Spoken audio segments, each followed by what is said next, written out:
Whenever I'm traveling, if I met someone who speaks my native language, it instantly feels like we're closer. I don't even need to say a word. Just by looking at each other, it can tell. So, I just go ahead and ask, "Are you from Hong Kong?" And after just 10 minutes, we're already chatting like old friends. Sophie is studying law in Australia. She goes back to Hong Kong 4 times a year. Maybe that's the way she solved her homesick. I totally get it, because my first 2 years in overseas were just like that. But now, I've completely evolved into a different phase of my life. Whenever I get a chance, I always choose to go to the next unknown country, rather than going back home. So, my longest record was not going back China for 5 years. I smile to Sophie and say, we're heading to completely opposite directions. You put all your focus to our hometown, keeping up with everything happening there, while I don't even watch local news. I have no interest in what's happening in the city I live. Instead, I'm all about learning the history and politics from a global perspective. It might look like these two choices are opposites, but we're actually two sides of the same coin. Maybe, people after a breakup or losing a job will suddenly decide to head off somewhere far away. And people like me, who are always traveling on the way, might one day find a person to settle down and stop traveling forever. It's all possible. Sophie watched a super obscure Hong Kong documentary on the plane. That's her way of staying connected to Hong Kong culture. Even though I know Hong Kong better than 95% of people, I'd never heard of those documentaries. It was about a scandal in Hong Kong where social volunteers abused mentally disabled people because the victims couldn't clearly describe what happened. Lawyers, even if they wanted to help, can do nothing due to a lack of evidence. Even though documentaries on such niche topics might not interest many people, I suddenly realized her interest, and those Chinese patriots who are into political conspiracy like China will win US, aren't that different at all. We all want to see progress in our country, but smaller the issue they focus on, the more likely it will drive systemic change and progress. For example, in this documentary case, the lawyers and the victims' families push together. They might establish a case law. Then, in the future, all similar cases will have a legal precedent to follow. 我都拍下先，記錄下我哋。你講幾句啊？你返到屋企啦。好開心！我期待你嘅YouTube 見到時。不過我喺香港又唔做乜嘢。可以影。依家香港遊客多唔多？應該多啦。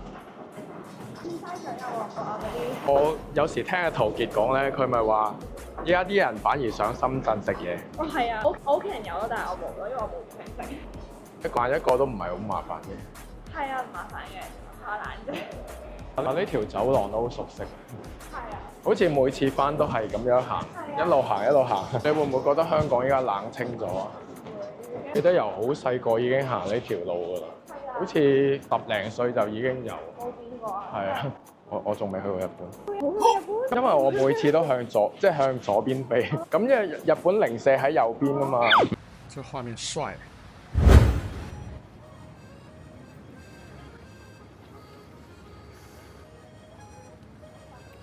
这是从小吃到大的。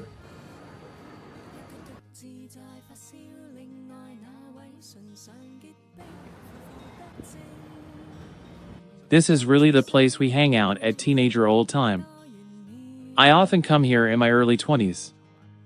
Now all these places have declined. People born in 1980s and 90s are getting older. It means our youth is gone.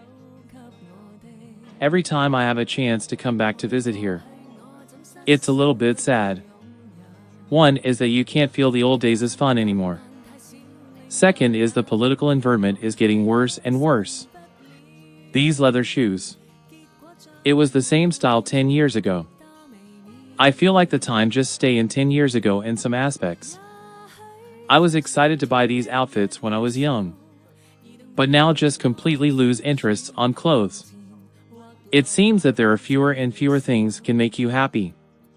Mainly because of what we call political depression now. Look at these clothes. It's not worth much. But you'll remember when you were in your early 20s. We all wear something like this. You feel happy even if the clothes is so cheap when you were young. Look at this celebrity was so young. This poster is almost 20 years old. There's another sad point. For us Cantonese speakers.